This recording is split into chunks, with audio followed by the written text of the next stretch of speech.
Hello all, big boss Malayalam season 7. இந்த Malayalam season எப்போ தான் ஸ்டார்ட் ஆகும்னு சொல்லிட்டு எல்லாரும் வெயிட் பண்ணிட்டு இருக்கீங்க. யூஸ்வலாக பிக் பாஸ் மலையாளம் வந்து மார்ச் மந்தில் தான் ஸ்டார்ட் பண்ணுவாங்க.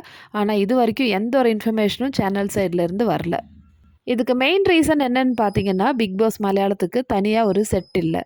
இன்னொரு ரீசன் என்னென்னு பார்த்தீங்கன்னா, இதுக்கு முன்னாடி டிஸ்னி ப்ளஸ் ஹாட்ஸ்டாராக இருந்தது. ஸோ ரீசெண்டாக வந்து ஜியோ டீம் வந்து வாங்கியிருக்காங்க. ஸோ இப்போது ஜியோ ஹாட்ஸ்டாராக மாறி இருக்குது. ஸோ இதனாலே வந்து நிறைய சேஞ்சஸ் வரதுக்கான வாய்ப்புகள் இருக்குதுன்னு சொல்லுறாங்க. மலையாளம் பிக் பாஸ்னாலே வந்து மோகன்லால் தான் வந்து தொகுத்து வழங்குவார்.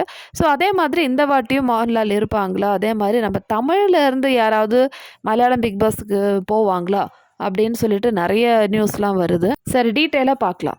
ஸோ பிக் பாஸ் மலையாளத்துக்காக எல்லாருமே வந்து செமையாக வெயிட் பண்ணிட்டு இருக்காங்க. எப்போ தான் இந்த சீசன் ஸ்டார்ட் பண்ணுவாங்கன்னு சொல்லிட்டு எல்லா பிக் பாஸ் ஃபேனும் வந்து வெயிட் பண்ணிட்டு இருக்காங்கன்னு சொல்லலாம். ஸோ யூஸ்வலாக மார்ச் மந்தில் ஸ்டார்ட் ஆகிற மலையாளம் சீசன் இப்போ ஏப்ரல் ஆயிடுச்சு. இன்னும் வந்து மலையாளம் சீசன் எப்போ ஸ்டார்ட் பண்ணுவாங்கன்னு சொல்லிட்டு சேனல் சைட்லேருந்து எந்த கன்ஃபர்மேஷனும் கிடையாது. ஸோ இன்னொரு இன்ஃபர்மேஷன் என்னென்னு பார்த்தீங்கன்னா, அன்ஷிதா வந்து மலையாளி தான் பேசிக்கலி. ஸோ இவங்க மலையாளம் சீசனில் வருவாங்களா இல்லையான்னு சொல்லிட்டு நிறைய பேர் வந்து பேசிகிட்டு இருக்காங்க. இது என்ன திடீர்னு ஒரு பேச்சுவார்த்தை அப்படின்னு சொல்லிட்டு நீங்கள் நினைக்கலாம். அன்ஷிதா மலையாளின்றதுனால மலையாளம் பிக் பாஸில் தான் வந்து ஃபஸ்ட்டு ட்ரை பண்ணாங்க. அன்ஃபார்ச்சுனேட்லி அன்ஷிதாவுக்கு மலையாளம் பிக் பாஸில் கலந்துக்க முடியல. ஸோ அதனாலேயே அவங்க தமிழுக்கு செலக்ட் ஆகிட்டாங்க, தமிழ் தெரியுன்றதுனால. ஸோ இதே ரீசன் தான் வந்து போன சீசன்லேருந்து, அதாவது மலையாளம் சீசன்லேருந்து ஸ்ரீது கிருஷ்ணாக்கும் வந்தது. ஸ்ரீது வந்து தமிழில் தான் வந்து ட்ரை பண்ணாங்க. ஆனால் அவங்களால தமிழில் கலந்துக்க முடியல. ஸோ இதனாலேயே வந்து மலையாளத்தில் பார்ட்டிசிபேட் பண்ணிட்டாங்க. இந்த மாதிரி நிறைய சான்சஸ் இருக்குது. மலையாளி ஆக்டர்ஸ் தமிழில் வந்து இல்லைன்னா தமிழ் பிக் பாஸில் வந்து பார்ட்டிசிபேட் பண்ணுவாங்க. அதே மாதிரி தமிழ் ஆக்ட்ரஸ் வந்து மலையாளம் பிக் பாஸில் பார்ட்டிசிபேட் பண்ணுவாங்க. பேசிக்கலி அந்த லாங்குவேஜ் தெரிஞ்சிருக்கணும், அவ்வளோதான். ஸோ இந்த வாட்டி அன்ஷிதா வருவாங்களா இல்லையான்னு சொல்லிட்டு நிறைய பேர் வந்து பேசிகிட்டு இருக்காங்க. ஆனால் அன்ஷிதா வரத்துக்கான வாய்ப்புகள் ரொம்ப கம்மி. பிக் பாஸில் பார்ட்டிசிபேட் பண்ணுறதுக்கு ஒரே ஒரு சான்ஸ் தான் கிடைக்கும். ஸோ அது எஸ்பெஷலி தமிழ், மலையாளம் அந்த மாதிரி லாங்குவேஜ்லாம் வந்து ரொம்ப பக்கத்தில் இருக்கிறதுனால ஸோ ஏதாவது ஒரு லாங்குவேஜில் தான் வந்து பார்ட்டிசிபேட் பண்ண முடியும். ஸோ அன்ஷிதாக்கான வாய்ப்புகள் இல்லை. இப்போ புதுசாக வந்து தமிழில் யாரெல்லாம் வருவாங்கன்னு சொல்லிட்டு நம்ம வெயிட் பண்ணி பார்க்கணும். அடுத்ததாக Malayalam big boss set. So Malayalam big பாஸ்க்குன்னு சொல்லிட்டு தனியாக ஒரு செட் எதுவுமே கிடையாது. ஸோ எப்போவுமே வந்து ஹிந்தி இல்லைனா தமிழ் செட்டில் தான் வந்து மலையாளம் பிக் பாஸ் நடத்துவாங்க. ஸோ போன சீசனில், அதாவது மலையாளம் சீசன் 6ல் வந்து நம்ம தமிழ் செட்டில் தான் வந்து யூஸ் பண்ணியிருந்தாங்க.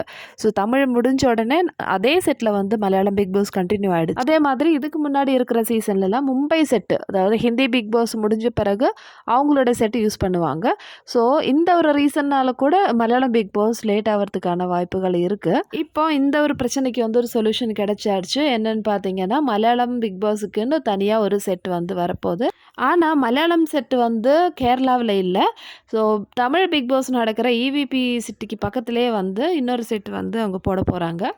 ஸோ மலையாளத்துக்குன்னு தனியாக ஒரு செட்டு இருந்தால் பிக் பாஸ் வந்து கரெக்டாக வந்து ஸ்டார்ட் பண்ணலாம் இனிமேல் வர சீசன்லலாம். ஸோ அதனால தான் வந்து இப்போது மலையாளத்துக்குன்னு ஒரு தனியாக செட்டு போடுறாங்க. இப்போதைக்கு மலையாளம் பிக் பாஸை பற்றி இவ்வளோ இன்ஃபர்மேஷன் தான் கிடச்சிருக்கு மக்களே. ஸோ முதல்ல செட் ஒர்க் முடித்த பிறகு தான் எப்போ பிக் பாஸ் ஸ்டார்ட் ஆகும்னு சொல்லிட்டு நம்மளுக்கு தெரிய வரும். அதர் சைடில் பார்த்தீங்கன்னா ஆடிஷன்ஸ் நடந்துகிட்டு இருக்குது. ஸோ இந்த வாட்டி கண்டஸ்டன்ஸ் யாரெல்லாம் இருக்கணும்னு சொல்லிட்டு நிறைய ஆடிஷன்ஸ்லாம் வந்து மலையாளம் பிக் பாஸ்க்கு வந்து போயிட்டு இருக்குது. ஸோ 2 வேலைகள் வந்து இப்போது தகுதியாக நடந்துகிட்ருக்குன்னு சொல்லலாம். ஸோ மலையாளம் பிக் பாஸை பற்றி நிறைய இன்ஃபர்மேஷனுக்காக என்னோடய சேனல் வந்து சப்ஸ்கிரைப் பண்ணுங்கள். ஸோ இதே மாதிரி அடுத்த வீடியோவில் பார்க்கலாம்.